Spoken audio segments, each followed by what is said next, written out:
Akwaba edi batu majini age so na ebuka for and sama esi na mo be kaya afi 2020 emu ebra eye COVID-19 ebe sensan mansan koma eye nipadodo na eye countries ahodo wo oman wiasa fanania e call lockdown Ghana ha program back wo TV so echiye e wo fie ene eye the seat show na ninia no ene se eye honorable Kennedy Agyapong na 2 TV no eye ne de no wo fa eye the seat show dwumedie no so e di asofo ahodo bia chese wo mo dwumedie a wo mo edi wo man mo ense fata wo susu se wo mo enam esuma se twi nipedi eye nyama boni atese moje hwegu nia efrem bia no ntino ehye nebufuo ema no ede eye wo mo enwo nsem meto abontene buzafanya Africa na mecheche because ye nia ye ni tie bi ye nia hwe bi de course nia so no yenso ebo ehu modin bia ede bi esomo na akwese afi 2021 yi mu no se bufuo kona bi abehye ni mu meka ya video bi ebedi ehim atete video ni mu na asafumu bi wo mo ebo mpaye atese sofo a wo leading mpaye no okuratuo wode akire soro ne tese asafuma no so ebi kra praye ebi kra nkrante ebi tese aba ne de keka oninia no obonsam kro ya na tese wo manya no e wa sori ma wo mo eku no e wa sori no na no na tese de ebufuo no ebe hye honorable Kennedy Agyapong emu bi no ka se sa bredi wo be hye asase bi ma tese asofo wo mo edi esuma so dwa wo man mo be sa de wo mo nsem abeto abonten na ase de Bishop Angel Obinim na tese o motivate no for exposing because onu asema and what they ehye eye na no wo mo di nkomo e wo the issue ye kweku anan e kofa issue bi e ba ye efa eye Bishop Angel Obinim ne sofo ketua baako a woda ne akosomo branch a wahwe ne nkwa mekire prophetess Juliana ewuku na ensem okeka fa no ho say ye black and white jumedia wo mo ye wasafo no eno na tese wo mo ye wie bia na asafo ba anye kra wo bi o wasafo no odi mu etitiman no be film na tese ama program no etimi asosidi na no no de ehye ase na manfo ka se da bi o honorable ya tia bread last year 2020 saa na wo chi etina TV ho eni etie nsem ye hu ensem etu akoma ensem ye bone akase etia mra ye kan ye wo kan ye chire mu a ehun nkofo a mu ye adansofo betena aso chire mu ko echire ni niam no arrest baku say eniwa ebe mu ensem no ekoya nti we wa cha se na manfo se we so akoye ye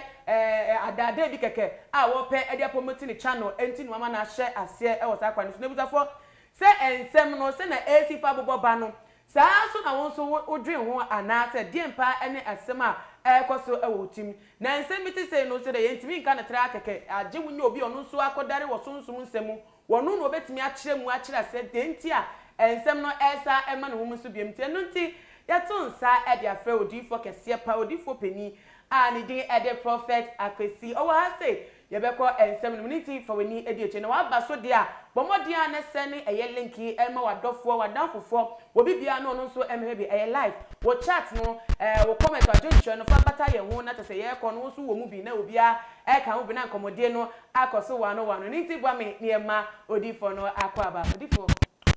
nyo akwaba ayoso odifo bia boko ye share ya chu mensa ma ofre mi amemba ene de ya sheda pa asem na yekoso na huhia honorable washase tese sesi an wo so na asofo no wo ho na onim se wodi suma si dwampa de ye ready the last year no kan ye na entimi ansakra wasafo made ade sie obeka mana komu ama tese obewie kra na wasafo mu asa ama wakasa kra ponim gwase a wafem no asori ye kra nya wakono biem na se na washase no wo so ye odifo peni wo hwa ebekodu bebi se na last year so ye de ni di ekire Bishop Obinim kra de nkeni se ka sorry de ko nya biem but still na wo girem nti we ebekodu bebi me that's for me chia tie for mo de TV me do bibia se Ghana for mo hwedwumadi abrochire ne afana wiase nyina okay na afi ma me chia me yere Queen University ayo baba kopa oye me Queen na ma me chia ma me bia wona na hima Parako Estate na ma me chia mamba ko so Temakom 11 okay ma me chia odifo amaya Church of Pentecost awo onoso tema afarewa ma me chia me papa prophet Jonah Jehu apia akabwa the third am say ma me wabisa asem kase pa na before election yeto abawie na yebe wura 31st mo ne before 31st am say me kasa one station am kasa 2021 asofo be ko challenge mo sen ya ye 2020 no sa enti se ko hadwe na metimi aka me kasa asem no man channel so before 31st mama bisa se na menhu for 2021 na me kire nyama ABC enti ne aye papa honorable Canada Agyapong be shase no be bitter than what we see 2020 sir yeah be bitter than that enti agono be so advance be shase kra sir be bitter won say asofo ye nipa bi a ebinum mekas ebinum aso onten okay na ebi nso nya wadwe so on besesa ana tu nia ebi ye no omo nye adwuma no mo yo but omo ho no mo pe nti nipa so pe no ho a ekwan bi obefa so a ode be pe no ho no automatically obepe no wanya eno na ma ye papa Canada Agyapong kase because makase 2021 a lot of church will be closed 2021 yeah this 2021 the can man channel said Africa definitely this year no a lot of church will be closed because certain things be or any kwase ye but ye what you see okay because honorable Canada Agyapong will be a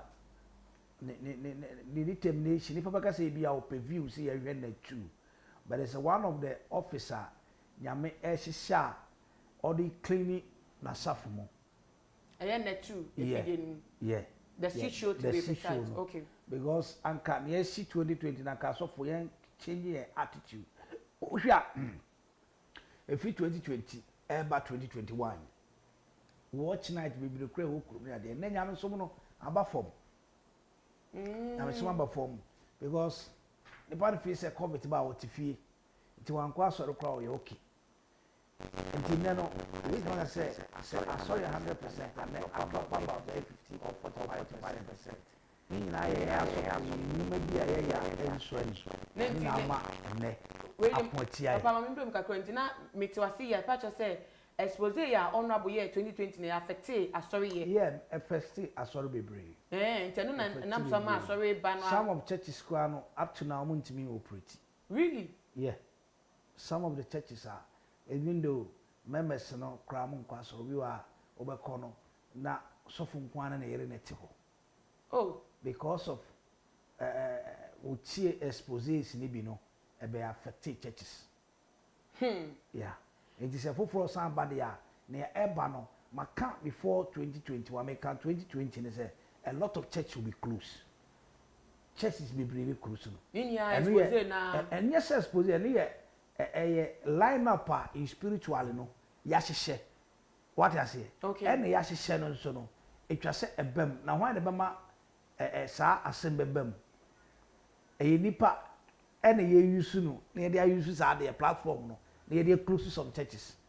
because of some black or evil act be ekoso so what I say na nka ye besua nyansa na ye sua bibie frimu a okwasia bible so okwasia na partner tene so what I say anka ye sua bibi mfi mistakes bi aba ho na ye fan correct ye ho because in the platform na aba no social media platform na aba ebi say nipa ebi ye nyama bebree then ye besua frimu na nka ye change fi yakwa ho but enam se sikani brenti yakọ eba na broso odi for ensem okay obi be ka say okay and request sorry so ate say nipa kwa sorry so ate but in mu no asofo wo mu titru ye bu wo mu di ante say ensem a ye ka form no enka enya je say nka ye bi sorry ma kwanti obi ankwa so nka wo mu asori mu de enkofo be ko me ka akosi asofo bi ti say Bishop Angel Obinim ni nsem be to dwa ene ebiem so no prophet Angel Obinim prophet 1 adakwa yi adomo no so nsem ba ye te say Ben York wo mu nsem ba abonte no enka eyade anka wo mu nsori krampo na nka na nipa ahwe nim say enko wo mu ho pa de se nipa betu na esi obiem de na te say nipa no otu ni na esi wo na te say ayi bibi osunsum nti na okoho but wo mu mpom asori no besi na that's why flourish at say nipa that's why wo na nti no ade nti na wo ma ye bubo mu din no wo ma asori that's why wo ho na wo ma ya mo mu din na egu maame wo nim bibi ame ka se mi nchiro obi betima sew baby okay but sa baby a na ye sew no ubenya dofo ho sa yeah baby a ye sew wo ubenya dofo ho at the same time no nea wa boni tinimu poso okọ sew a kire wa dofo nyina no ono di ontimi ko sew nchire nyankopon oni ameka what machine meti wase pa sem umi ko sew e de akire the cameraman the editors and so on wonderful no nti mo isi ye boa no ye mo obiem but me ntimi ko sew nchire nyankopon what you say ono so na di nia me pese me twa juice the shit show eba be ye expose eba be bibia but nyame ma na ewuo mu no ye be sew mo but because bible na ko say enamo body nti ye be come hon someone ye be time ye be gumani mo ase enso monko so ara nyina na nkunimdie wo ho de mamo nti say I am pastor so for a clean man of God no matter how you do nipa me ko so aye na dwuma what I say obinim asoma ye kai obinim nkwanti me chichiri wiase fo nyina adwen I am telling you today what I say mitie obinim wo adofo obinim wo nipa epo obinim asem what I say nipa hate obinim o nyina wo ho nipa wo kan ho asem o tise wa ko obinim ho asem a obe sore tiawo obe kasa tiawo because opo obinim asem and he said if the see show ebeba agency bi ebeba nso no ebe factory be side pan still we koso hide akoso and there's no need say the see show na eba no eba for purposely for kojoda na obinim anase na jegezi anase eba for opambo adakwa the senior prophet eba the amano anase eba for some of the pastors those they are doing evil will change them sir yeah nipa ni so de ebe say bia kojoda na obinim nye I am telling nipa ni so de ebe say bia opambo anye nipa ni so de ebe hu ni say na jegezi enye nipa ni so de ebe hu say they are evils but within their heart ebia omo ye manyankopon lentimiti wase yi a ensema ye kafo mu nia betima ye ensema eye atro because omo da so agina atese me nka se ebi nye no kure bi nya atro bi ese but uni ho misumi ni ho what you say no kre uni ho misumi ni ho engineer be ma ni paadi adi ni se uni se Ghana fo ye pese yes ye de pa ndie yasem what you say no kre Ghana fo nye ni pa yie na mo ye sei ni pa samu yeah Yes, say nipa. Yeah, yes. I will find Ben so. Say, battle once a me bisa. And we paint you black deep. Now, some Martin is saying who said, oh, young way, Juma, who to one ma. The first thing, what we said, now make us Ghana for say the says, so what me deep for once a month. Approach me, bisa me. But when me some now started a publish here, and you be who the truth of the matter, at the end, your quality view. Yeah, and your quality view. Inti me say what? Say na me say something who say me say kojo than you be him. But me make sure say near a fa kojo than you be him or ye no. Eno. And me who say I say kojo than you be him. And I kojo than you be him say performer. Because ya expose bebre across the sheet too. Ama expose bebre. No correct. What I say? Ebi na ubi sam say kojo than you be him ko so ya sorry. People who hate Obinim and still obenya adofo. Eno nchenyi no. Bible say you told Nyankopon sam. What am I say? Nti enye se nipa na mu na wo mo mpe no kre, ye ka no kre kire mo no mo sto no mo bubu nuegu ma so no wo mo kọ na so enye se sanity. Okay. Because of sabi kojoda no bi ni mo onye wo. Sa na nipa ka no. But when you go down to the scratch, e bi oba kwa papa de omo. Sir. Yeah. Me odi for ametie. Me nya enough 100% da. Still me nya atamfo. But if you go down scratch, me go obi be myself. Say na me tena obi pele sa. Na ye that obi ko bi asem an eno de ade wo so be tra ko bi asem but say ade no ever enquan wo because me based on Bishop Daniel Obinim because ono na ye gina no so pa wo expose ni mu and some mo keka fan home say obi kra be di nwa dan say ni gold bi ni mami gold bi ko di ni ho enam so ma ni mami ni wuye ni nua be ma wuye say fraudulent activities nya a etia emra de di gu no so e ma ni tikra po ye hu say ya che no kra ma okodina kaneshi circuit court te say na ebi mu kra say wa fa ho opese on shedan enfra ni peninto aye say o yare na ni case ni foolish case nti te say wa fa sa anyama ni niam abia kire say ma I will say Paul and James ko da fiase. Yeah, no correct. Yeah. And the one thing they say who said the ministry work is not just silver platter. A contain nyama bebre or tie and guasie ahwase amane the Bible so Christo ne be hwase emprenson ti ohwase ba konye na wie ya no ebia nipa ne ye ka na betimi sabe betima ye no kore na emu ebia kojo da na Obinim ne corrections bi obeye no ebesa ma nipa nyi odo de ama no asa kwa sore no na so no ye no body bi e friend dini de any Jesus it that name of particular no and they come true omo bon samedi ho opon say bia ye ka say wa je obi maami go na ye twitwa de bi wo hu say Ghana ni pedifo de black African person or ye pedifo de fine wodi go ni ko e no wodi ko so fine den a wodi say e ye gidie ne wonya wonimu ana wo say ade no flodo emfa bi nkoka ho what I say okay but so wonya ne mu gidi na de koma ne dia dan me hwade bi ne yese 77 e ma toma bi sofo bi age okumaze na na sofo keto na kofo baaye na toma na sika wom ntitete toma ne de woto a sika wom yem bi se e wo se susu ampa se toma no so kanyame adwuma ho toma de enim se ma memro wa 44 na e bo toma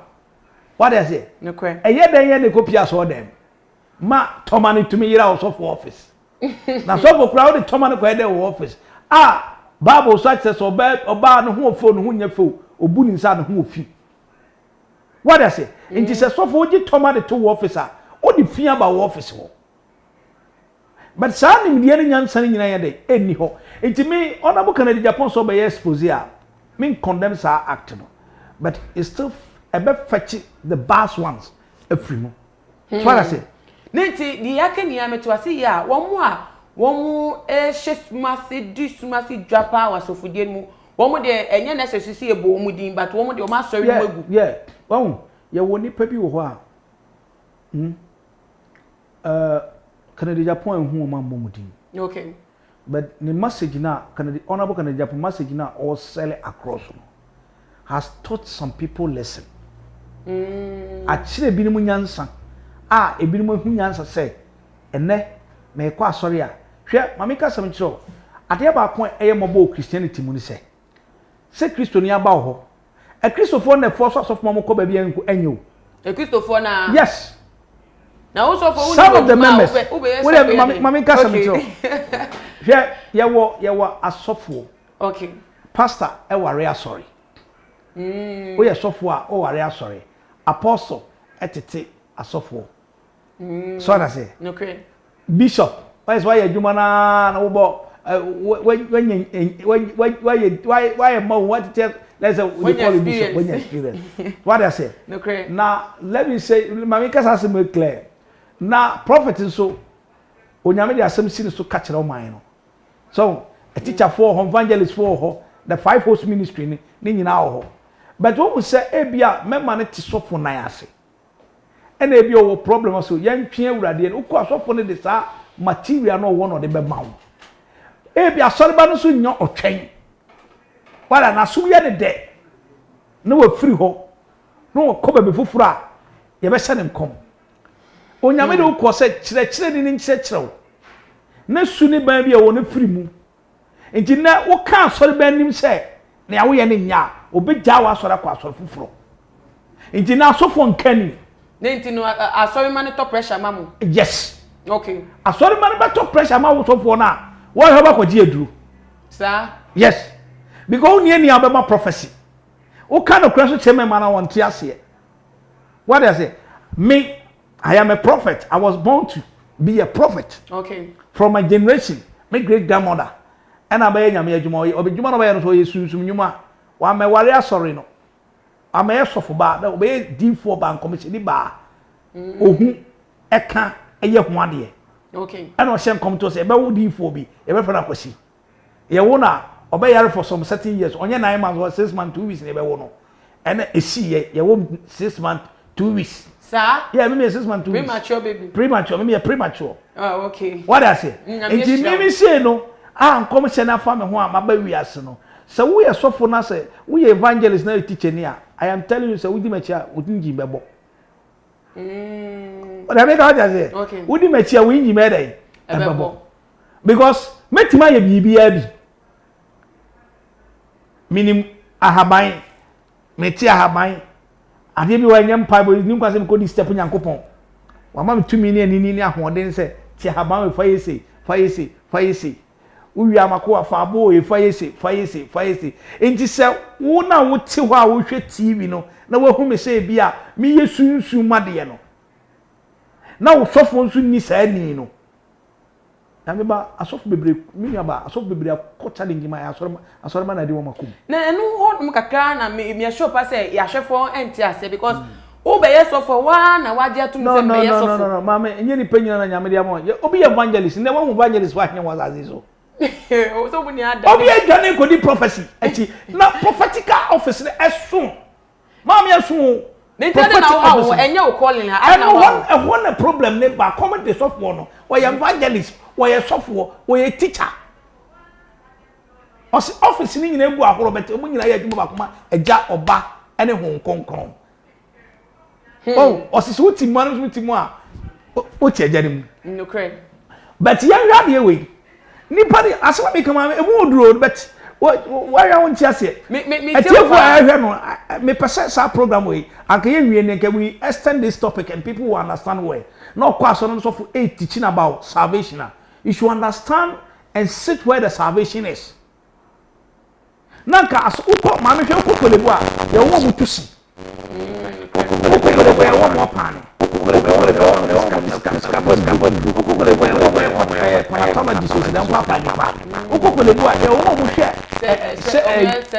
omo yes surgery yo omo hwe omo say ma cry we from say omo hwe ma gynecologist omo hwe ma enso so gynecologist for so wo ho omo hwe ani so e wo ho but sa na ka so fo nyame aye but yentimi tosa idea no e come de ebi no mo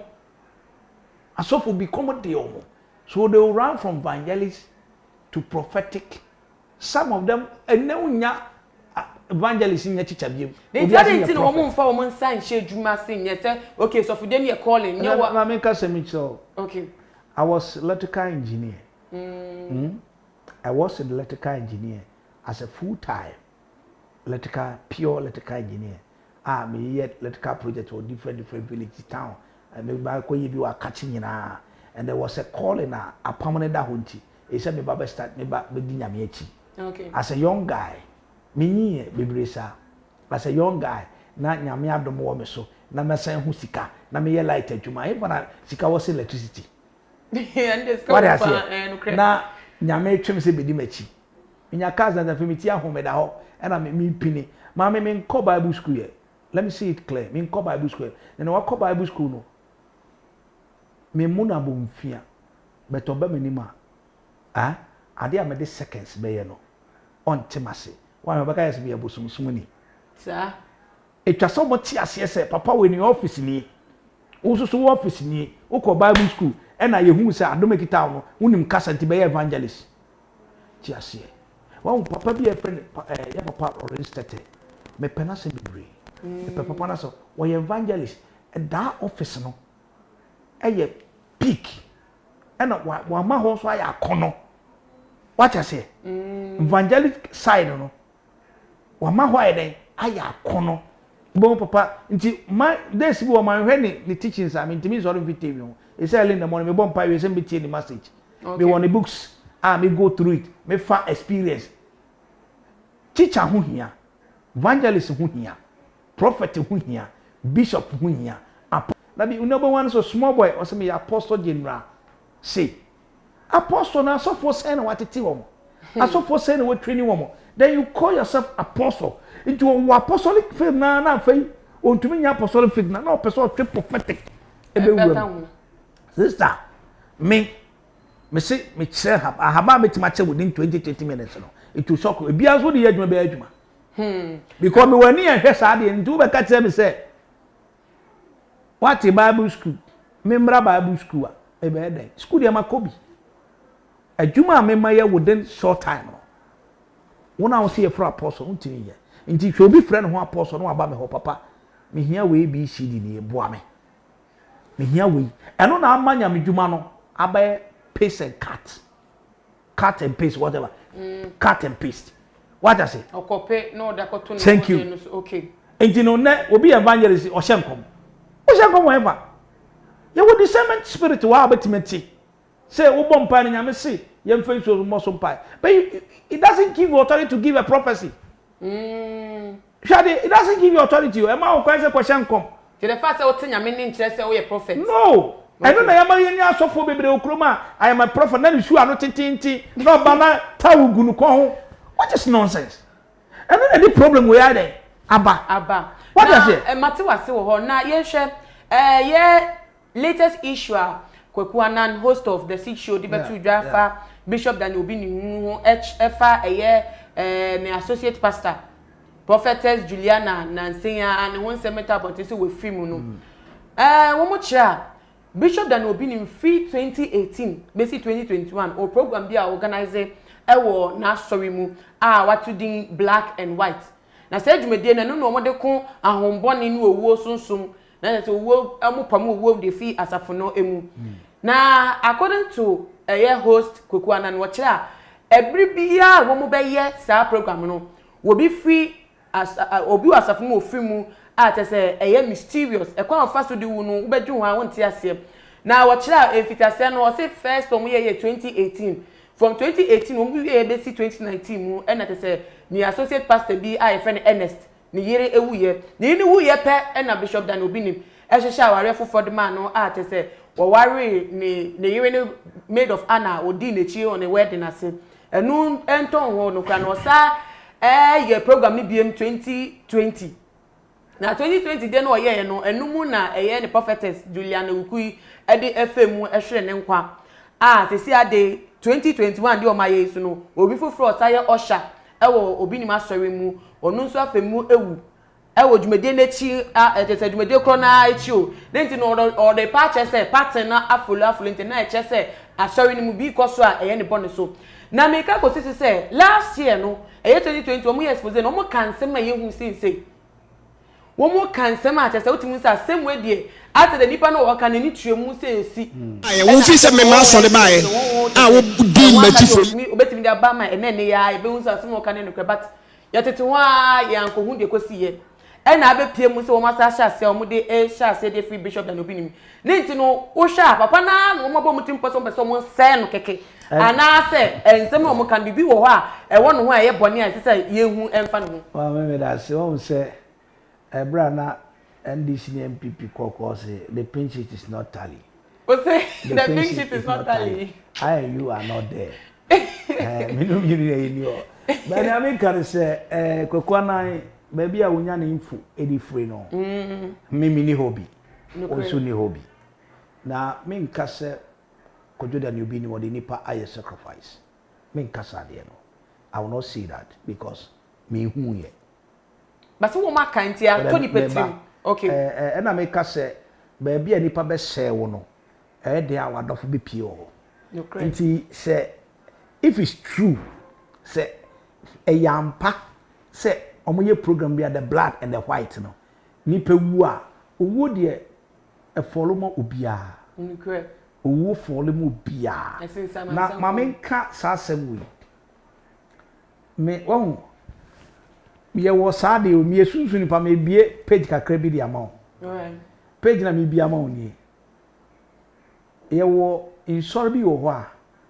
omo ade omo members eye sacrifice. Insure bi wo sa. Se wo a wo ya asafo ba wo ankasa do ho abewra so. Mama me nchiro. Okay. Ye wo bi a friend tennis mark. E wo bottom ye de sha so dan gate an. Oh, okay. O kwa sunsun to pe no waka. Sa. Okay. Na dade.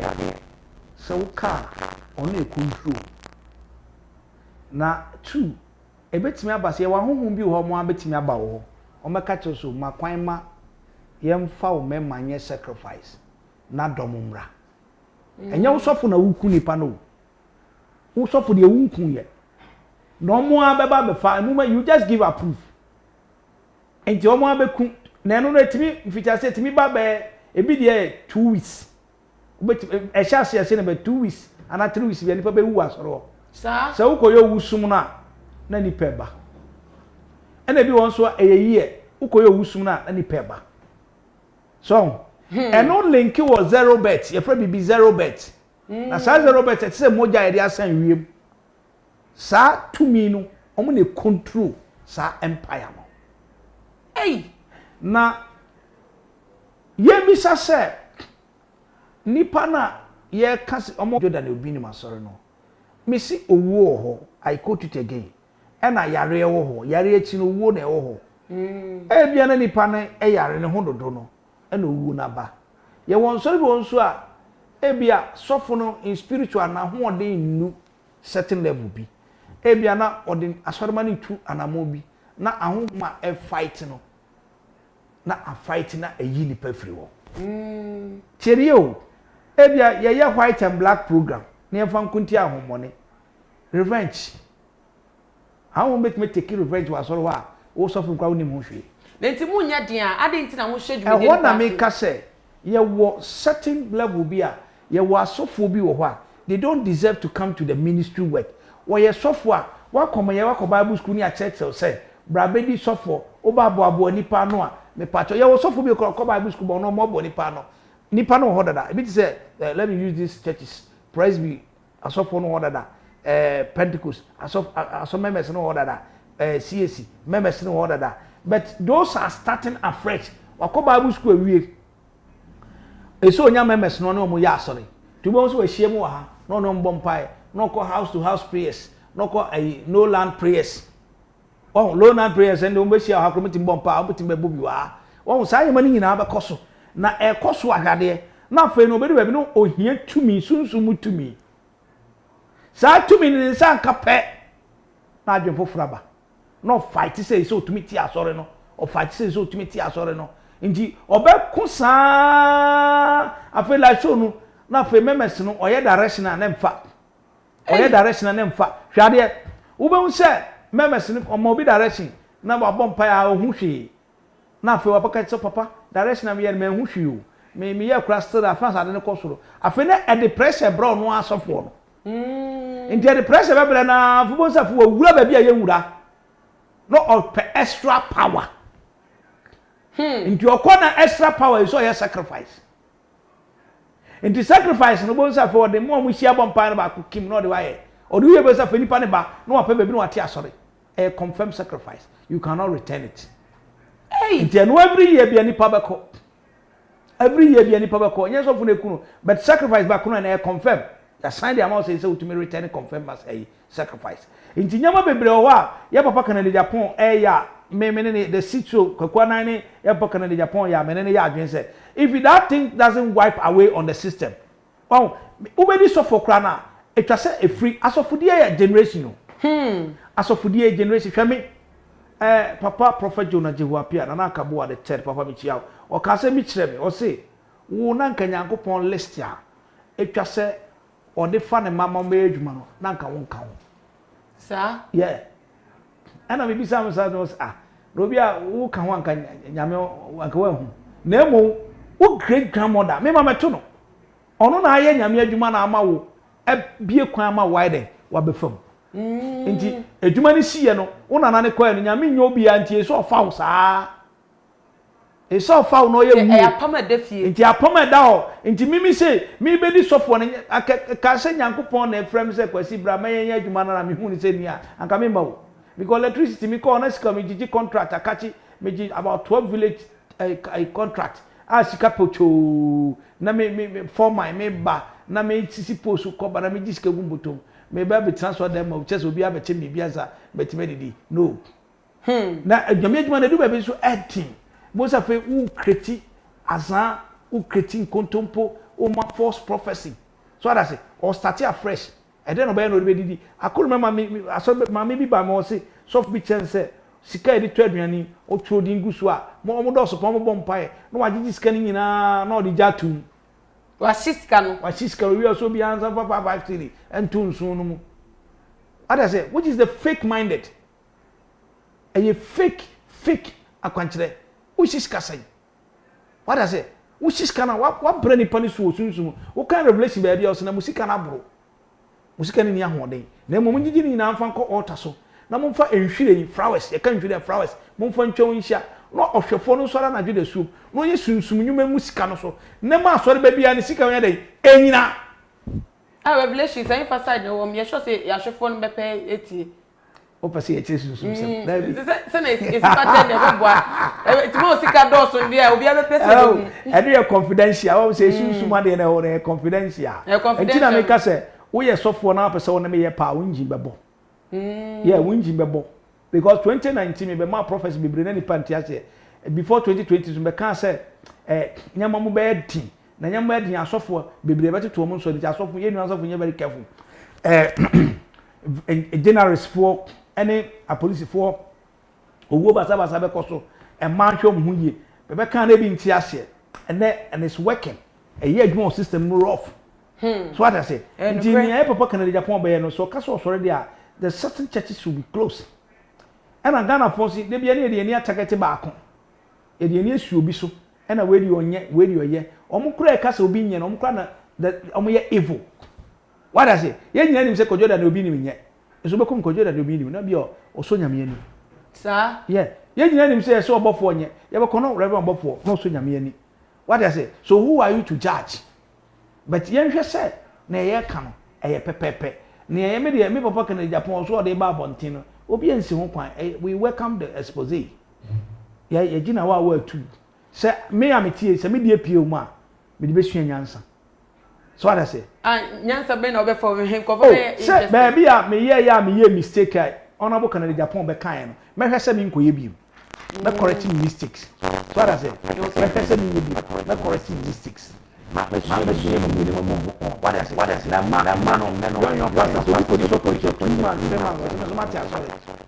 onyanti tie bi asofu dwuma na ya osom hwe nyame dwuma na eye ositie ene ahobrase sa nyama mienu yi ene ye de som what I say no correct yeah this some Roman sofo obesum sofo 6 years no go school 6 years 12 years and say abehye gown and na obi asori a gown ye pimpam abontinti no apam bi na wa hye no de ahama kokko abom eso edifo na ya kɔ ne nkyɛn nso ebia the zeal ewo no mu no enye prophetic seat emo eye den ɔkyerɛkyerɛ adwuma ɛna eso ɔyɛ so what I say nso enam say wo say prophetic no ɛhɔ ɛde ampa nso ɛhɔ ɛde wo hyɛ kom ba ko kim nyame de asɛm no ma na sɛ wo de kan say ɛno ayɛ nyame ma de ne bam saa na ma wutim a wo de na usunsum sa bet ɛnyɛ wo de a prophecy ɛnyɛ ni pa bi ade a nyame sunsum de a ɔno de ma wo amfa ma wo ntimi nkan de say I don't have a prophecy but rather I am a servant for God me ye osomafo me ye watchman nyame o sa akwa we na me koka na oyɛ n'adwuma fair play but sɛ me de asɛm no ɛto me ho so na ma bɔ me ho na difo bi adifo nyina tonku sra asofu bebe asɛm a wo kɛn de portrait omu tonku sra na omu nsachi nyina yɛ na nso ɔbɛn na nkenye chimi sɛbsɛb nye chimi ɛna wo we mu a sɔfo de ɛde na kotonku pɔ ho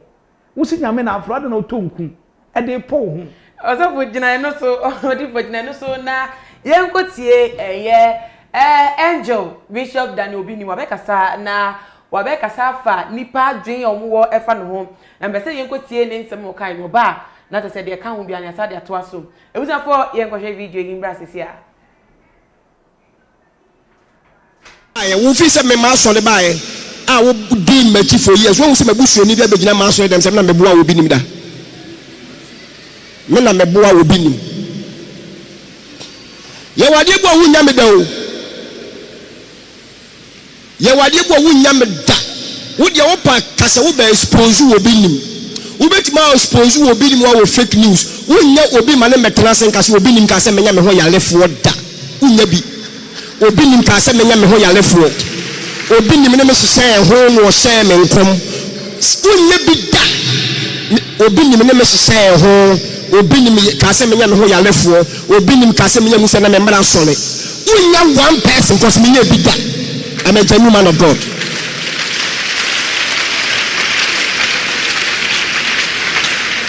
make mama 100 years kra unya bi da ye wade bo ma me innocent was our side of her. I didn't need pay any pop on your phone, a baby tima say was Nancy Cromwa will be seven only home, Nancy Wiley. What ye did? It's in a miss, rather say maybe into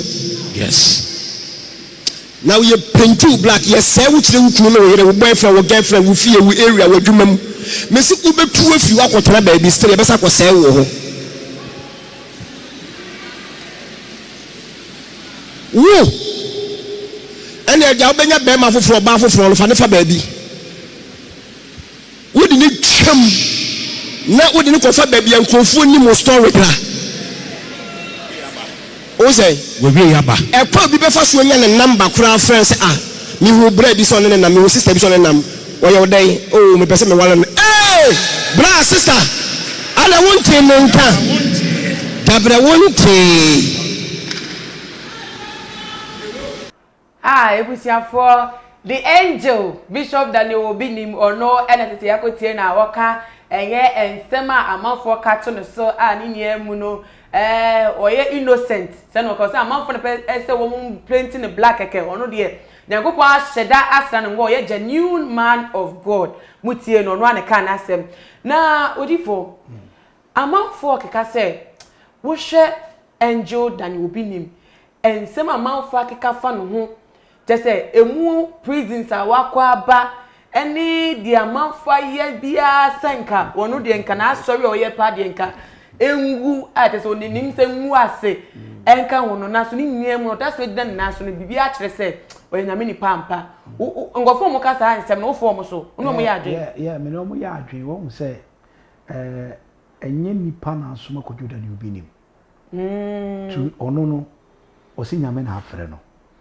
Sana mzumika se nyame na afra me. Okay. Obi frɛ nyame na obi nyina ho. Okay. Enti se kodwo timi ɛfa ne a okom nyina mu no na oda so gyina ne nanso a. I think se nipa ni so de ɛna meka se bebrebe hu kodwo se kodwo yɛ bonsam pa. Me minua kodwo da ne obi ni. O yɛ minua no no. Minua pa. Yeah, because in Christ no. Okay. We are in the brothers. so ye so for or ye di for na ye di for in Christ no or ye di fudwuma me so ye di fudwuma ntino onye me tamfo ye mo ye minua prekope won say adwuma no egu ahoro minua ba adwuma no gu ahoro nti kojo da ne obi ni mo dia wo ye ani pe ka no na ye ti na ni pante na se akwase so minua di fo yi ajabraja o ajabraja ye obi a ono so di Moses mbra na ye adwuma ena ono so ti misunsum sem no eye Moses dey think for that if you do me I do you what I say nti eye nyama bi a nipa bi ntiti ase se ebi e beti kojo da ne obi ni ase a e wo ne ministry work no oye na ye bo sampa kojo da ne obi ni oye true man of God na emo enchene nkamfo no ho what I say enchene enkamfo no ho tigare do no e bo no fa no fo nko na ti ase e be bo won kran mamu fo ntitigare do no ase na emu se yade nkranfo nso titigare do no ase a anko bo se titigare do no ni mu ete kojo do mi ni wuri onye nyina akra no asoro ebiso afa workers bi omu ya adwuma none of them abeka se kojo da ne bi ma ebi a wa ebosoma so wantua meka anaso mama duane ndi ni pada so adono rebe obofo ni pada so adono na do ya chigua Ghana fo nka se obofo adoye o ye no kra ye car ni fipo ase there's a lot of because Ghana fo your perception is obi antimi anye enso obi na ye nti enye papa one say you can say wo de wunni ho nso asam ye ka no wotim fie wagye adi we a ye ka se nipa e be comment nyom nyina e be gi asam a me kan de atu wo mo meso agye atu no so wo ho wo person ya me de me ka no me chirechire mu no but obi obaka say ade na papa ya condemn prophet John Bishop Obinim what I say me condemn magiden me condemn magiden ni a oye na ye anase den no oso ye adwuma ma wurade Bible say nyama aba ni nyina mom nyine ogufo bi gugu aba anadwo no ono ka che ne se ebi gugu kwanchen ebi su gugu se ebi su gugu bebi bone wo se munyai mani nyina mom nyine ro twabere ne du a owura ne be twa ntache na gu nchen no de gojam na aba papa no de gu nchen nti papa na ye papa kojo da bi ni ne kojo da bi ya papa ana ya bone le mo se ya papa ya amani pana so ko dia ene ba bia ni sin to wono se ni pana to ne dia ene ye men ne kanya saade no on se mfiri ho na mu ye men paint ni black azimo weekend obi be ka se asantefo baby omubu se edua enyi ebe wo weni no ye ntwa so ye tu ase krakakakaka ade ya be ye dua ye nim se abe ya wono zo producing sembi wo ha ka wo mu a utimi tie pa na de toto nyame asem a wo preach na ena me ka se me ka bibi se okay and wo twa sa nim se de chiachia kojo da ne obi ni eye nyame adwuma a o gina ni so de mani ma ni pe wo no e boro 500 ena waka kire mo se me a genuine man of God and they believe him sampa papa me kono ye we ABCD mame eye adwuma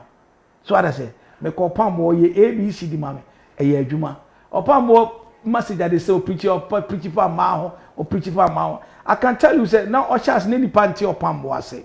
so ada say eso ne say nipa beti opambo ase a ye beti na se won such as we be say ene ma ne want to beti so be ekuniyere want to beti so be ekuniyere obekum ne yahwe bi ye mpaso a na keke ena nipa na wanti om haso wo dem ebi oba ne se mabre ena akofa wenyina di owu na ba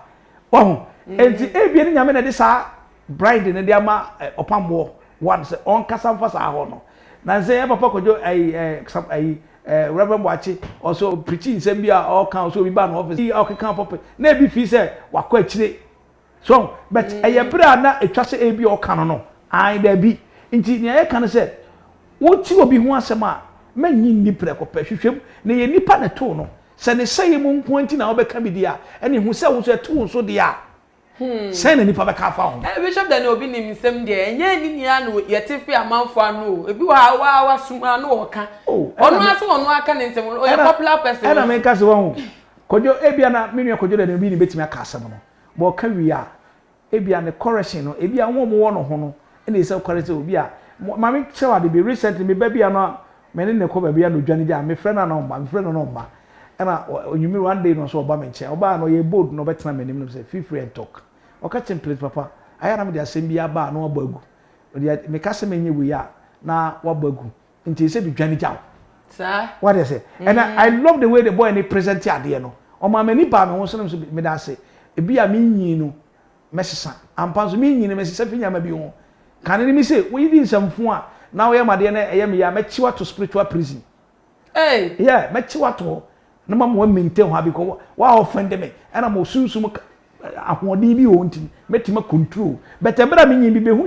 adom na Nyankopon de agya me nananom a me ma beto so no ye mfa ha me nipa na mo ye de boa nipa ai se obo bi be yie na wo so hu se nipa ne ko be yie me se be yie enzese be yie ya de papa sa na wo kan yeah be yie ya de papa be yie ni kire se aba yie e na broni se witchcraft obi e wotumi otumi de ya de mane ba physical what does it ye kasa ye kasa se call life wodi wani hunu dabi ofu wani hunu dabi se ya de papa broni tena se no ye camera de abrane ato de si ye so ye twa ho ne ye twa selfie ne ye twa selfie ne ye twa selfie ne ye twa wie nso a ene abofo ba so wo pese hu saman wo dada ye ma no mo di ye gold coin wo pese hu saman wo pese hu saman no we twa picture that so wo saman ni no wa give no de ko ni ye ni sugar da abofo di sugar buy o mo de dada ye ye gold coin so nti nyama bi wo ha ye ni hu ni de hwe obi a wanya me grandmother wanya 112 112 oda so tiase otiase omubu yo nkitapoma okay abribia mko a na nani age no wa bless me na ma kwacha abro we say baby wodu no nhyira wo nanum no me wo nanum oye bayifuo enti na asofu bebre ni bobayie because of nimdia wonni wo sunsun mu ani ye maame ne ye nananom bayie wo bo no bayie se nyame na hyira no bayie no wo bo no bayie ne obi ukoba bi esi obi maame ye bayifo me o mama so me kan so maame ye bayifo da ye bisa Yesu Kristo o se we ne nane na gya na ayebo ne ma ne efra no o se da bi se na be nyame ne onyame da ebedadi ade bi e wo ne papa ane ye wo ne bone what you say be ye ne papa ho ne bone ho sa ai no ne wo nyame asem mu wo nyame asem no obi a hu ade wo ne bia wo ne anga ba de hu obi hu asem aka je se wo nyame se me kan je se ai yare na da so no ade we ni wa ye tiche se wo kokopa chew na so say nyame asem so e ka say suffer not a rich to live say obi e bayfo ofia hwe ma ne ntina se eni nkwa nche Bible na ifa ne atwe be yi ewo Bible mu pa te say asofo no bi kra de bompa ye mintimi nkyere no e sesi say okay ewo Romans but ewo New Testament Yesu kasafa honhom bone ho okọ na honhom no wa branchi no so wura emfami nkopum mfami kompreko yi so you evil spirit out so are ye kaso bi oye honhomfi a obi a woni bre obi ya aka honhomfiti mu be ye ni bre nim se ni bre na ma nipa be ye ka be yi a ebi nchiase wuti se wo stop wo so ye tia wo nua twetwa ne nanti ya honhom na ti mu eno so ya honhomfi eni bre honhom ye honhomfi otan ye honhomfi so ara se o se ye honhom ye honhomfi na obi a wo so ne tia obi ye honhomfi obi a wo pese wo kokun nua ye honhomfi obi anka wa hia oba wo so pe no hwade o pe no wetimi one na kekan ye ne laya boki emu oduru ato na dwuma oba ya follow ama na wakosebe oba yi nimu buhwe ni nso ni buhwe bi etimi akosebe akoworo no ho na one na da wa hwe oba yi mpoku a hwe na chi wa hwe na nim ma woni age wa mene ntafi se otugunu oba no nto mene ko mu wuwi aso oba yi wetimi ne na ba wo ba no wote na abushia obi okra won ye ne ho ade hwade o na wetimi afaseka na wotwetwa no ko eno ye ba yi o eye mfi ya ene ha no wo ntimi me sin na Nyankopon sifuro bisa akwasi ede ntumi na me fanka utumi ho a meka kyense awade bia enyinyina so megu awade no awade bia enyinyina so pesu sa megunu because ama ye ma ni wudodo ye kunye ma ye se ye ma asofo de adwuma na esi because nipa ne ba asore ne aka kyense efie ni mu asofo bitimi se wono akwaje awade ye de ama obi ne aforce se ware we na we so ware we I will not do that. So what I say ese unya the rightful person obeka ho a in spiritual obebo wa into the neighbor na in spiritual emo meka say ade we anyway mu kabo ma eyeye some face mo ambeko we pray for you and help you to change your destiny to be what much is destiny what obi wa ba ma bi be hia no enyo rightful partner no but twade be ma no ade ode po ba ne to so opeton eso openifu mu duru what I say oba ni ne tia obi oba ntu na no stick on the can no na ne fe on the kisi na ya na bi ade na ya ne ko mu ne na ko na jama ya dai aba nti boys will follow or then go chest of war. And I'm so bad only now who see a pay life into yourself by way or no and I would be a water. Oh, what are within 2-3 months? Now, I know who crap any bear man cry ancientino want to me and married people. Ntokwan kwa na be sisa ware am ware any one man mo be ko saa I say you deserve some marriage no so ya tell Bible say e me dey oni ya kan bom yantitim so odifo bacho gina ho ase ennuan mu a wo mo ehwe bi abeka ye ho na wo mo nsem obacho o ma becho wase no hunya pa na bacho mamkwan na minkinkan bi we Furiosa David o say good morning GM Ochon Tietiemu Star Block so aba say good morning to my GH. They are all fake men of God. Please, Wobisa said, please can let him show us the scripture for that. Sir, Revelations in some Sikadibu flowers in some of the kind. Can you some from me? On from and I do that on madam. Okay. Magido, I said this guy is not a pastor. You are like, I say you are like Angel Obinim. Star Block about him. I say this man doesn't know the Bible. Stephen Kumi, I say Wafa, who told you that witchcraft is in all holiness source? Odi for kese. Onu su bisa wo say, when a chile wo say, yeah, be ye, kronkron. Obi so asem to be che ma chen. Star Block about him. Say Exodus chapter 22 verse 18. Thou shalt not suffer a wish to live. So now also pay. They say I will be a boy made their bind. Say Exodus 22 verse 18. It is the Bible like I say. Penny more bad base for international. I need to be a Jezebel. Now okita home fee. What is one was the Bible? There's a lot of interpretation. If you want a genuine Bible, but others will request Bible of Torah or Bible of Tanakh. Bible of Torah or Bible of Tanakh. Okay. This Bible will make you deepest understand some things. No, the Bible of Tanakh, the Jews, the rabbis, or my Bible. No. What I say? What we say? Ghana for Obi a pijane year or sebaifo. Obi a bibini year or sebaifo. Obi ton provision kwane gua or sebaifo. And no nama asofobi attenity upside down. And ye omoburi yem. What I say? Inti nipa na wo pa se otoade oboka no me nuaba senia wo hwehwe ubompa bi se nyame yie inti the first thing I will feel so obaji usika no or the panicking beto so no wa che se wo maame ye bayifo we having a lot of crisis me oba ye bisa yesu se ade no papa ye ne efra anka that the moment yesu betima bo ne fiefo abayifo me boa but o se no se ne be ye nyame ne onyam be da dinti. So the pastor need to pray as of one pay because when we say nipa ebo mo nche nyina no sebe we chefo na ahwefo mo fancha me atimi fo wom esi aka no kura esi aka no kura che nipa bi no mo say no is a high time no na ye papa kan de Japan de ba mimi I will know and family will say we be say yes papa we mfiri nyame be kan no kura kire what do you say say na ye kan no kura che members na ankomo ba so no say no nyame ko ye enye eye so what I say okay Revelation chapter I think 4 verse 3 going out it was talking about incense oba na me share the hwam o ma so dem na me tuntum nyame na me ye nyame kese a what I say oba hu say aduhwam na me hye no edi sika bre me sika me ko altar so no e betene nyama ama nyama ye yama me but wo no teacher bi a cheche say imfiri nyame. What I say? Into Obama so then I be who are so for infinyame. And now many some no way a Presbyterian condemn charismatic churches. Charismatic churches condemn Orthodox churches. Orthodox churches condemn say every be one man church. Maybe who so for be a one man church. Oh sorry, unia sorry. So for be no was sorry.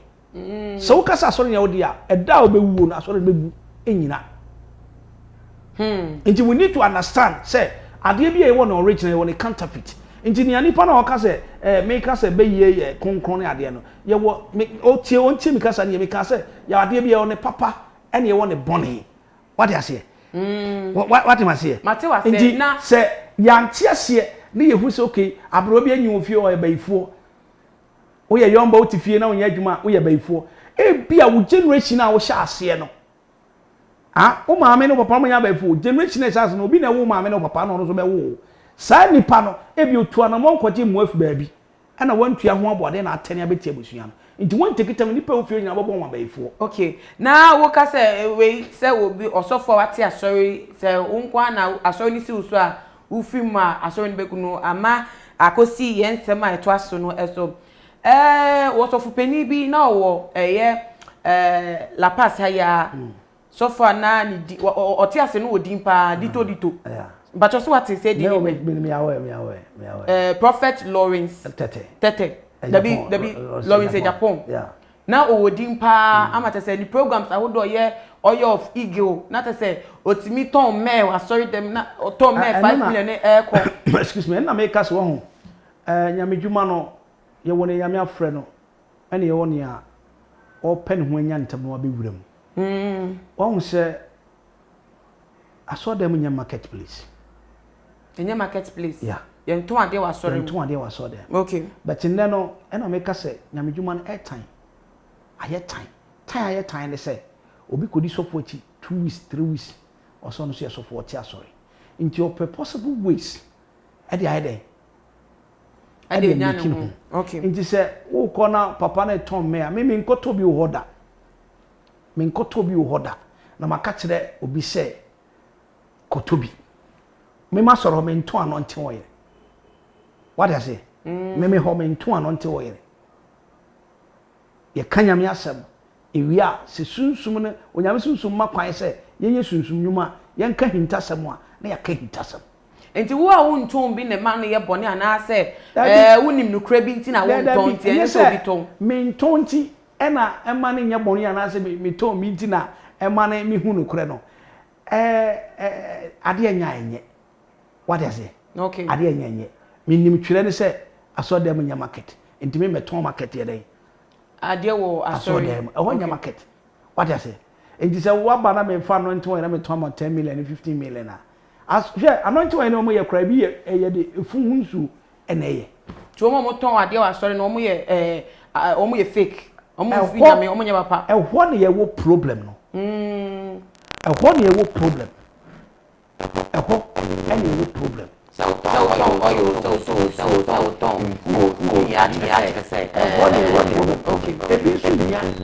just guidelines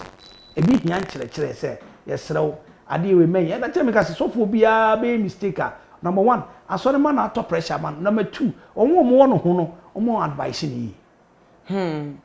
okay so I establish sa fact ni dia na yen hwe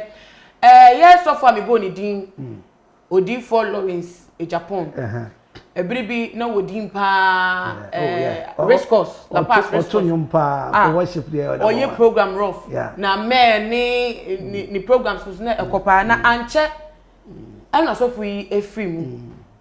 ofim stories be brain about app bi so ko India na India no ko ye no nipa no ko ne nchen India no die bi a yete ko wonye manipa no wanye etu ati officer nipa ne ban no be so ne mere na odi fam wuye ensem de yete bebre ba besi ne ye ni ma de potin ayeku no ho na me ka se me ka besi asem so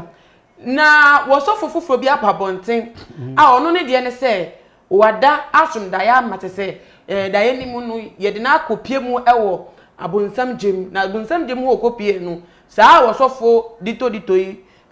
prophet Lawrence Agyapong yokohun ho no de increbi e de ama asofo nti yekotie no so mra yekotie ba ne nkra no se wa akoyo sofo no so adwudie wo nti yekotie e de aba eye osofo a wa kohun eye prophet Lawrence Agyapong alias dito eye la pass race course no na o ya sorry wa ofiri mu ya no akohun no ho na nkra o de suma no so de abetu de nti ebusafo yekohwe video yi emra sesia na mesako baby ehona mikohu dito Lawrence Agyapong ye wawu no meko ye ne ye tormenti no ye buna nkasa kire yes ye tormenti no asuma bisi e so bewu no no osachara o ka se ruade mfa no bone nche no oh hell I saw him in hell. Oh okay yes I saw him in hell na demons no sword na ya asofu okita no sword na asofu okita no eno na demons ne dey torment no na omo di twitwa ne body ne nketenkete na omo de wo mu twa no omo twitwa na toan omo twa body ne kakra na oma betwa kakra eko so mbetwitwa body ni nyina omo ya wasada nipa na omo ye na pens na no odin na team to wonu ne ho but there's no more chance for him because of that sword. God that sword near occultic idea or software bi okita bibia eyo occult. Sa dia no na demons na dey tormenting. Now in fact, we share the war we are saying the one no what here anyhow the one was son. So about for now see where you did to the to no. Need the one you tormenting no bre. Or tell me say me can't so from what Ghana. So I'm very careful. No walk out to him now. Very careful. No more start to imagine. And if all born the teacher me apostle Kohakma. Apostle Kohakma pen or born yes. Or see one yet careful. Na mano or ninya mewa pam. Call to no more than the nashemuno. Or more than Sarah did no yin who free. Enyina ono din na obo kire me na o se sofu a wo Ghana ono mo okuonum omo doso na comment ye de ne namu no na hell no wo no the hottest part of hell ebusiafo nkrato no ene yakọ edi yakotie edi abayi nebusiafo wote nsem a woka wo mo kire a obofo no a wodi ni echinchin e wo huhum yase no de kopie mu e wo bunsam gem no de okohu no ho e dito na dito no bra wo bre e wo bunsam gem atese wo kokrampa obi anka nche se ye onu ni a wonhu no won nsam ni tese nchechemu no dito da no wo bodi bisu wo prophet Oko Hakman na apostle or apostle Oko Hakman oboni di wo na ensem no di for my family so na the akodri de mo an ebetime bisamu well very fantastic the whole prophecy ye kai tete nsem say obi timi da esum da ye na nyankopon enwo ma be fa no obi kra timi yare bo ni akwese de wewu na ne honhom afinimu na one nyankopon honhom na me cheche na osuru ahimfie ho ene ebiem so bu nsem dem de ekoso na no ba wi asatan be ye futuo de ma ya yete ase enti wono nso de wo se wono nso obofo no ede ni chinchin saa a ode ni kopie mo bu nsem dem no ko hu dito yi nenti no na tete nsem ankofo kafa no ebra na ote ase no ye fa ne se asem ya be confirm ase ye no kresa na ase de because one say the okohu osunsun wi ase no enu aba me da se am say ma me ni kan kasem we ene sofo bia wo hwe program we no we eye adwin mu nchechire na ye be sua de efiri ma ye ntokwa na etie ni say sofo bia be father bia very careful u father fo a father fo a very careful me ni adamfo a wo be 22 years 30 40 years maybe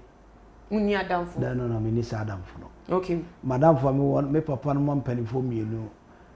ye papa Church of Pentecost odi for me ya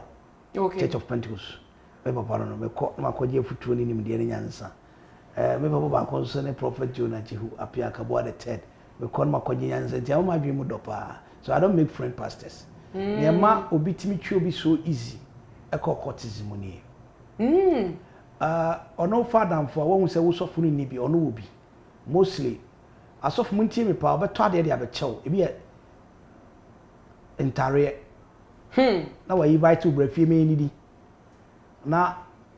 ono wa to say didi o kwa no yi store shirt na the amount so uji she na o kwa o de akwa asori o ma ba ko mienu miensa entare na wo se ni nyina your courtesy if your court center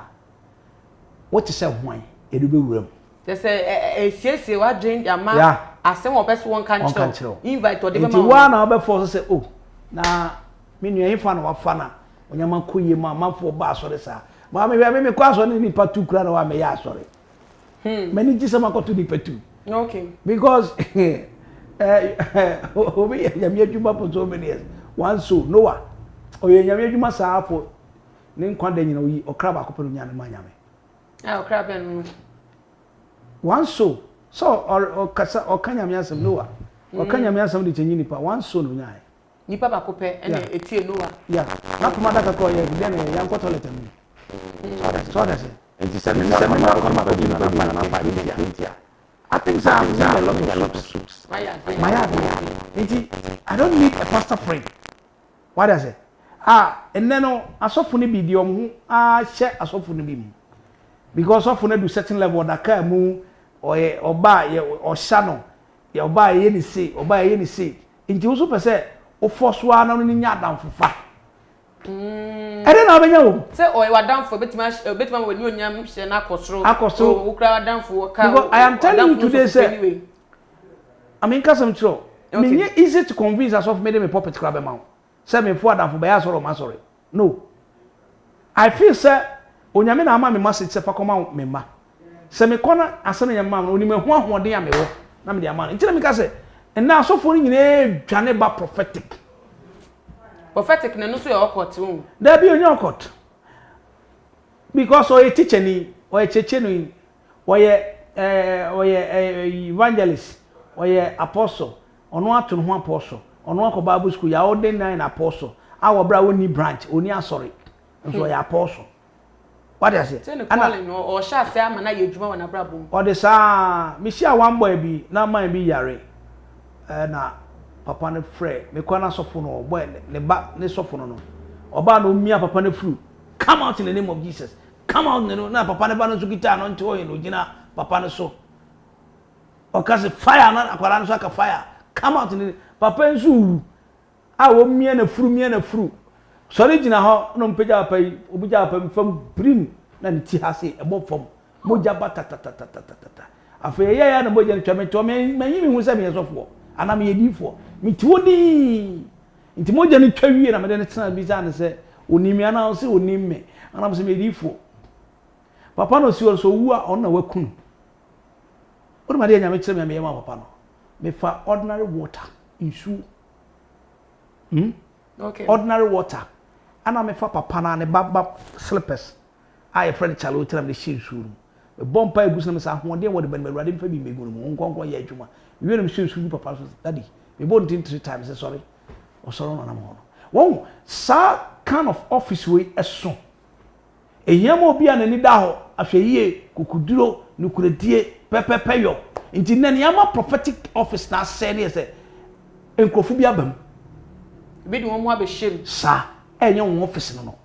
and nti ne yenya say obi ye hwe ya papa apostle okohak mobondi yenya nim so oyobi opo sorry pa obi wa bo nnwuma je say enya asem kito abo nnwuma wa check out industry dito Lawrence no tiase no oyobi oye worship pa no penyum to na yenu ya nyame osi nyame afa ne ko hunhuma okohun se ye tocha dito yi obo ni papa kopedi eye papa apostle oko hakman osi wono na dito di nkrama man so onko kan chenso eni asofo akan wa daada no mo de na ko wura mu ti o na yesa papa no oni mo no bi na daada no de no de daada no eye hunama de sister se wo ye nyame adwuma pa ne nyame nkan ho na wo ka anye na wadu ba bi na wo ka me ko one time mi na mi kita bible mi gina kwa mi niska me de kwa asore efi mi fie so be se kwa asore mu wa pa me bible no so na da mensa the Bible of Tanakh eda mensa so na fe mi gina kwa wo sa fe mi sisi kura ya be ya ena nzuo so ba na we na me ni ma mi bi na oba odu ona wa pack take away wo ne car na chi ene anim nti ne ba so te front ana o se me ne me ma no yem sisa take away ni mu nchen me ma ye 3 ena me wife ka ho ne me yem pack take away ni nchen na me ntena se sister na ya areho eje tase na so ana ure ya de etwase me ma me ensa ni na ba me side na me wife so ko hye one side not tena ho nti ye hwe no aduane ndoso wo ma me no so person fire but nyama o ka na chi nti only thing say me ne say me ka cha ma me say mommy go nti okowie no ye nante ye ebedu asori na nsu ohwe ye hu nyina afọ ye ba so nipa ba asori nyina nso ye nipa be trepe nsu ato esi ye twen na ye pon esan nante ba fie the one ade amanigi ni say me baba e man me second mo daddy na ye me be preaching message the life depends on God Nti me prepare some message nti mbana ye kona me ban bisa say daddy message no pre ono die just daddy did you preach the message let me say yes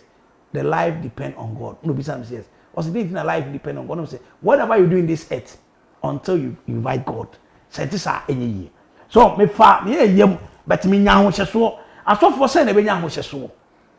o nya sa ho hyeso ni bi ti obi kan say me wura say ena ma me say a obedi achi enti say ye nua na small ka no ono ne nyame wonkonkron fa ne koye ene wa be maye sa message yi etwa sa asofo ni nyina fa hwe nyansa no maye ni na wo nya hwe yi ene ye papa oko hakman so wo ye nyame adwuma ache nti se so e ampasa message yi abe kan nsa de ya message say any touches be so ye man get it out of it na nyame ni nyamba no I will not say me against you say no cry na enye no cry. But you should listen to the voice of God. Okay, and no cry kakran person in this apostle oko hakman nya na no see so. Yeah. Na what shall say no or no an kasa woni see this wa ne nyoma wa twa won see this wa ton wa bobra o ni nim kakra wa brabom enti se bebi wa bobra akodu ni edin jemu ge nko abiem no hia biem ani nte be nam so ema empose obi bibi wo sa posi obi ne ka se onko rokotik ma obi rua wo na me ka se ye wo obi wo ha you need extra mind power e bia so man the pressure to so bia wo bom pa ma bia enya adwuma o ye we a enye sei o members ni complaining until you feel say you need extra power na extra power no so adwumade abaya manya me nyame be impact so what I say nti eyade a otwa so no ankasa e bia mimi ni onsu ni ho say ye no kre say ye no kre we cannot against apostle ko but say ye no kre e yo no between no ene nyankopon dai o say him for no wura kire kwan ni nsu wura hobi anam say minu a me nko ba bia e akwanche ne mpa ba amaye no say duane tom yem sisi a na me ko washiru esusanso a me ye mu menya ni ena eye planning ene no kredi abedi a kira asafo no what I say okay waji asolisika say wo to cement 2 bags one to ade chine ade nda so da ho wasanji ade nda so da ho the members will lose faith e wo mu omu lusu a bibia obaye bia enso mo ani bio nti eye no kredie ena esewudie me nua fi se bia mo wana me ka chen say if things say me will be bia come to my house I will open my doors for you no be we and then ebe mo hu se ampa be clean nti no asofo no bi na nkasa omu ni ahohyeso na omu ni otwen because fi se ni nua ndaka so so daka em so ade hweda minya aka 2 weeks and minya accident me and my wife nyina obi ka bo I regretted to having a car me no me ho se minya aka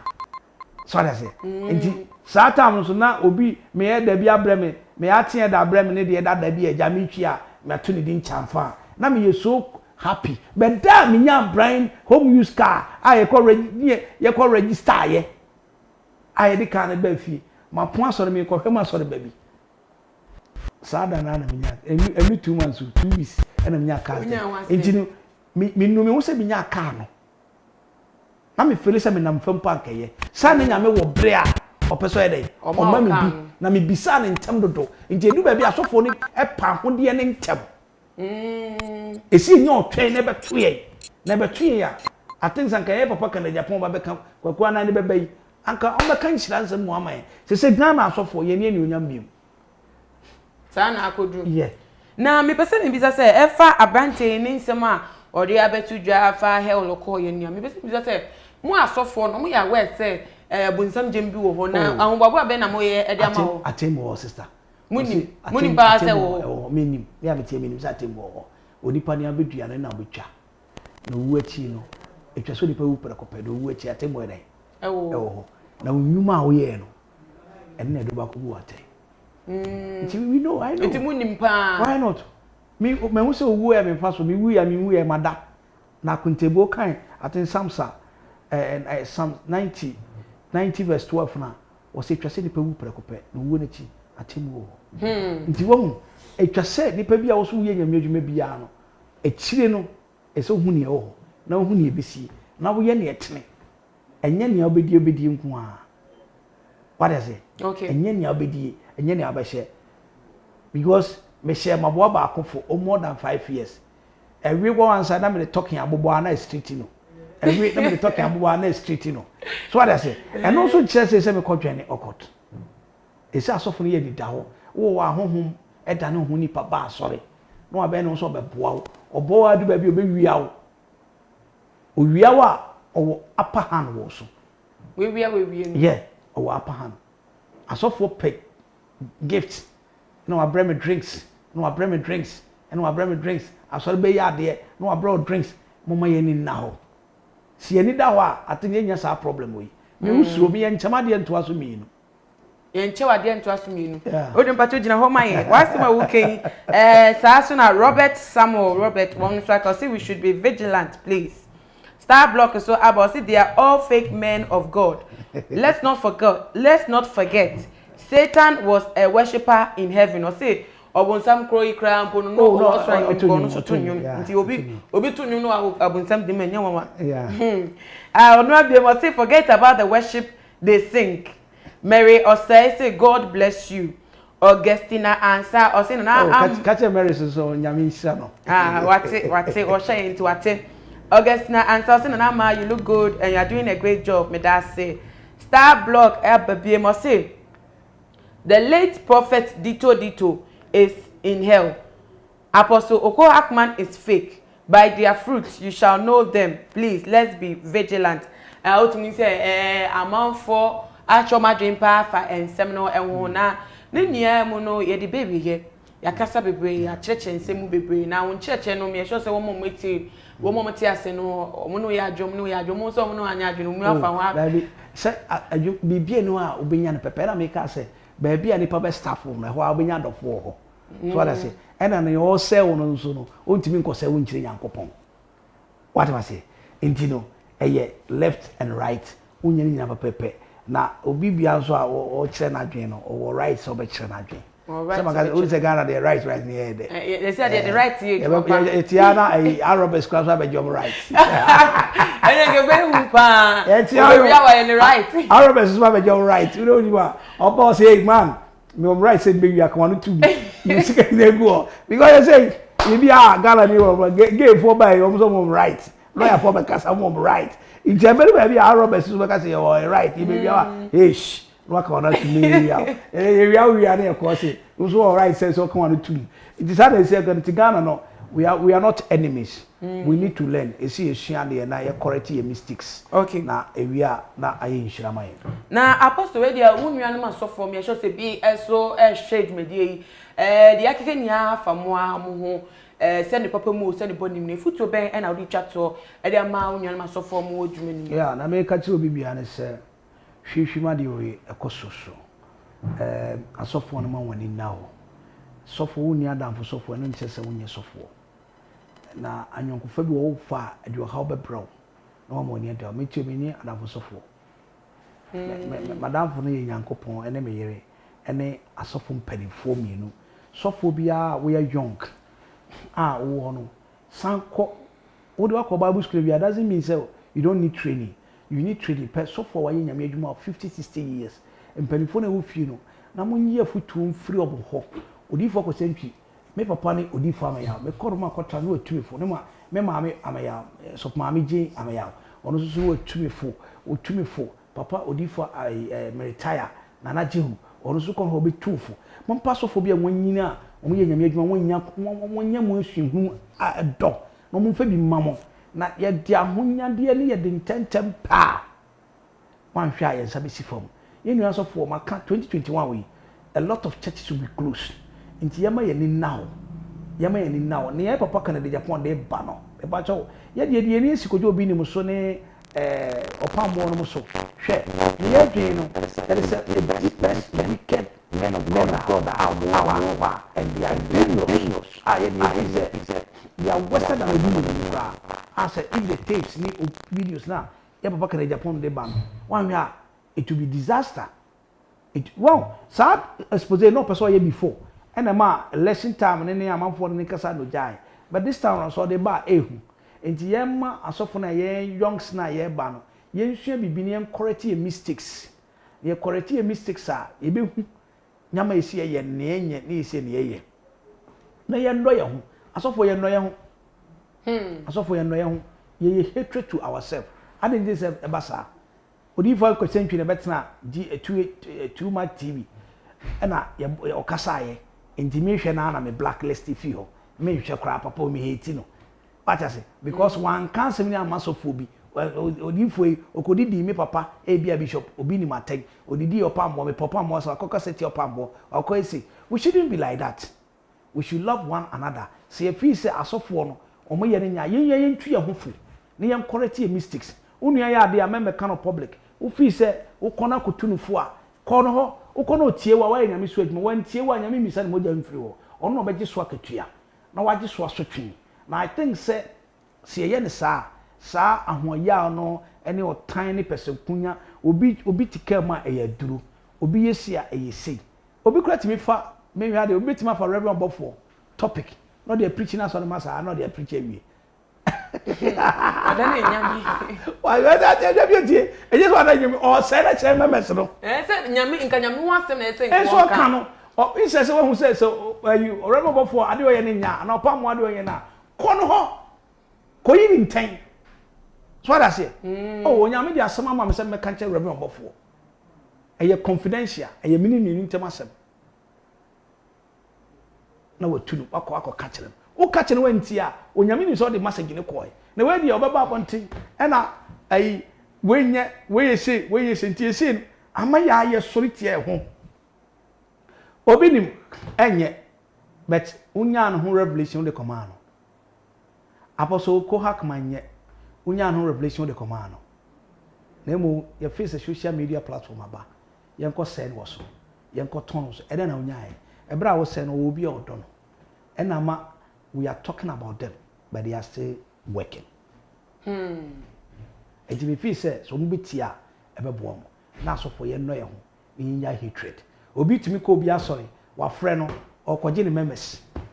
okwa na so for na pon na no asanche memes normal ene frɛ me ene yesi bonza afi e the hatred abetum so so for na wotin nase if you have respect at the man so wo odo the man na obetie no a so preach about salvation a ti ase na gitum na menka say ye so for the oboni pachi dudu ntime ko so for no beba prophecy no oni wa hu me wan ka se mbone encheme oduro ye papa prophet oduro o preach about salvation o preach about bone enim nti wo fi say ho na otia tena wa no nyame ba ode wo kwese sasofo nsa ho no be che na tembu afiri to se me che ma tembu asefi ma so hu apetition ba akwan safo kra dom ho se asofo kon se ni kotuni ni apetition ba o se bi ni ati say o se na wa twetwa bi o se me twetwa bi o se challenge 2 tot count so for so dey me ko seminar bi okuma se na ye Asanteman Christ and Crusade Ola Richard Roberts ena Lawrence Tete ena asofo mpanifo bebre bai na omo yade ni na ye bibi omo hostu bebi a o CCC no hostu ye na na ma me kas manager Lawrence Tete ho ne se na e se church bi babi me mo church ni di won ama nti eye Tete on fees na bia Tete person otwe Lawrence Tete person otwe omo dom na Lawrence Tete gina national telesuka say it's not ready to establish church in Ghana here or outside. It's evangelist and he want the unity to come. You na Lawrence Tete man kwan say obi aba program bia gisofo bi oba bia normal or they want mo throw books by e kwa no kwa educate me say wo pese wo throw books a wa message na wo preach no o metima compile omo fi omo sa abrofo no fi upon we akrom e fro say upon we president upon we ya labere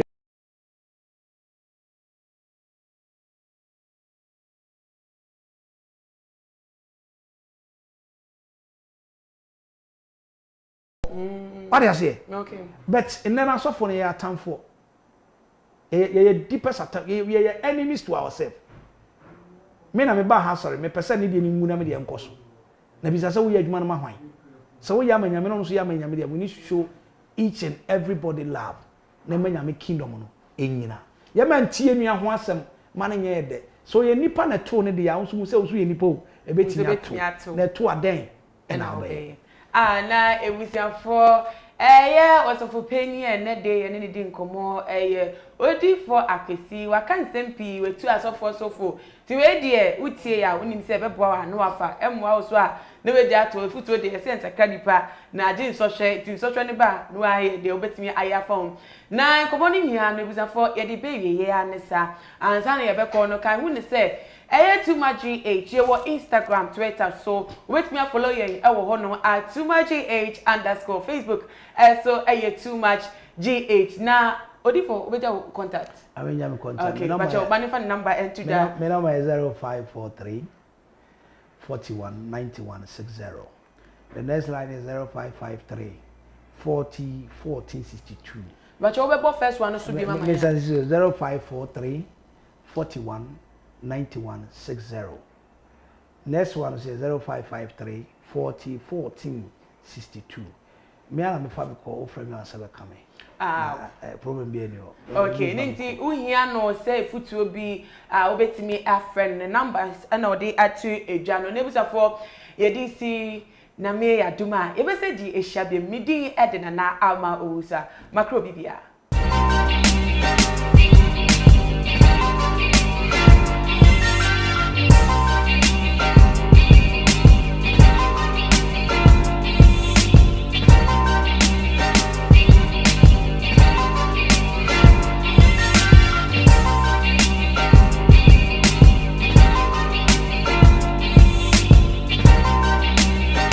Much GH. Many have come and many have gone, but you are a great Kankambuka ability, worth being beheld by every optical nerves. That saith the papacy. Keep watching Too Much GH,